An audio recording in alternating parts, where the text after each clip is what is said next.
नमस्ते कर सुन्नुहोस्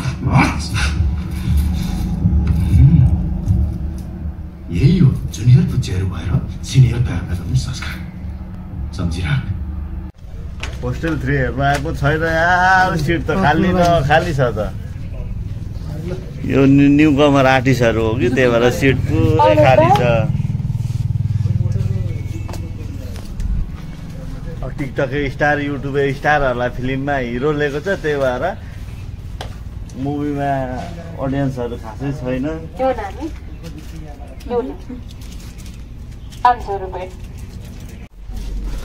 आउँदैछ एकजना भन्छ नाम भन्दैन न यही बस्नु युवराज आउँदैछ कि एकजना आउँदैछ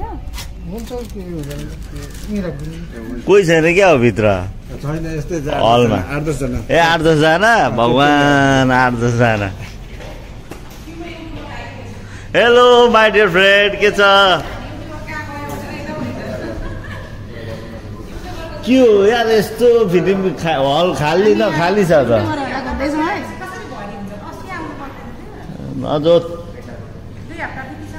अनि यस्तो टिकटक स्टार युट्युब स्टारहरूलाई हिरो खेलाएपछि कहाँबाट चल्छ त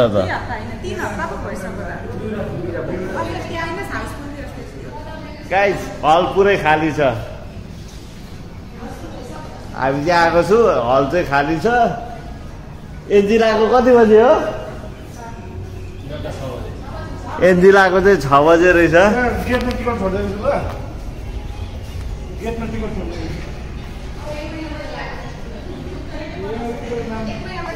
ओ भित्र खाली छ कि छ मान्छे भन्न अलिअलि छ ल गाइस अब म चाहिँ हलभित्र इन्ट्री गरिसकेको दाजु अगाडि जाँदै हुनुहुन्छ मेरो प्रकाश दाजु हल खाली छ भन्ने सुनिआएको छ खाली नै होला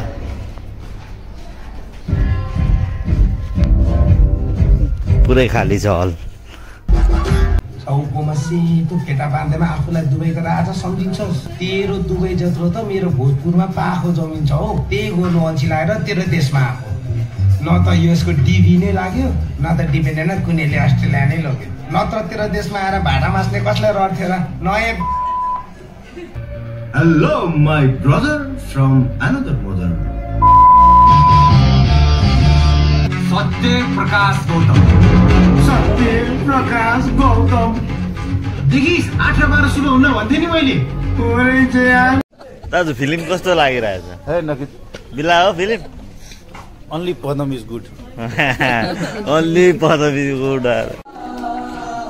ल होस्टेल फिल्म सक्यो जम्मा जम्मी ऑडियन्स यति नै थियो यस्तो जोतो फिल्म पनि अलि हेर्नु को आउँछ यस्तो जोतो फिल्म हेरेर पनि कसले उ लाग्छ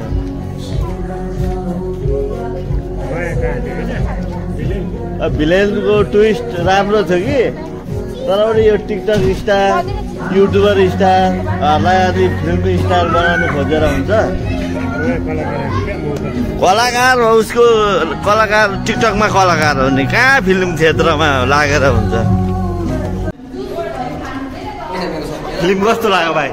राम्रै लाग्यो भाइ मैले कस्तो लाग्यो मुभी